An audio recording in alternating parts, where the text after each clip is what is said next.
বসুন্ধরা আবাসিক এলাকার এটা হচ্ছে ব্লক এল ব্লক। কি সুন্দর মনোরম দৃশ্য, আপনারা ভিডিওটা দেখতে থাকুন, অনেক মজা লাগবে, অনেক আনন্দ পাবেন। বিশাল বিশাল রোড,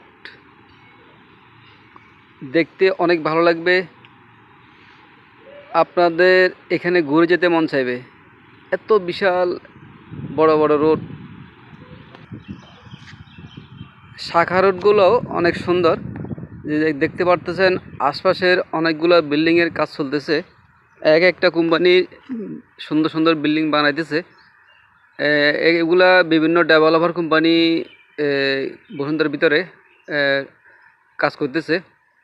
ওনাদের এক একজন এক এক ডিজাইনের বাড়ি করতেছে।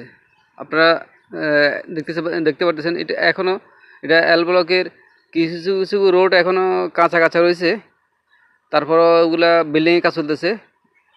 রোডগুলা বিল্ডিংয়ের কাজও শেষ হয়ে যাবে, পাশাপাশি রোডের কাজও চলমান অবস্থা আছে।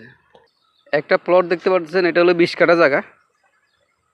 20 কাঠা সমান হলো 1 বিঘা জায়গা। দেখতে পাচ্ছেন 1 বিঘার প্লটটা কত বিশাল। 1 বিঘা জায়গার দাম এখানে, মানে 1 কাঠা জায়গার দাম যদি 1 কোটি টাকা হয়ে থাকে, তাহলে 20 কাঠার দাম, এই জায়গাটার দাম হলো 20 কোটি টাকা। কল্পনা করা যায় এই 20 কোটি টাকা দিয়ে এলাকাতে কয় বিঘা জমি কিনা যাবে? একটা পাথরের অর্ধেক কিনা যাবে মনে হচ্ছে।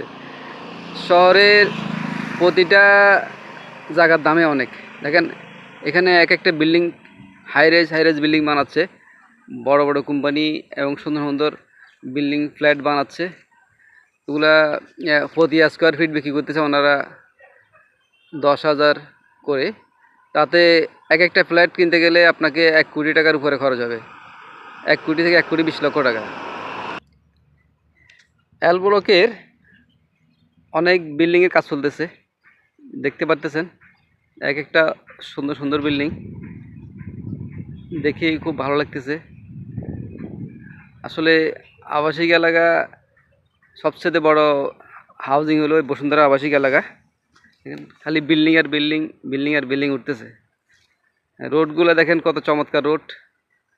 আসলে রোডের জন্য এবং যোগাযোগ ব্যবস্থার জন্য এখানকার জমির দামগুলো এত বেশি।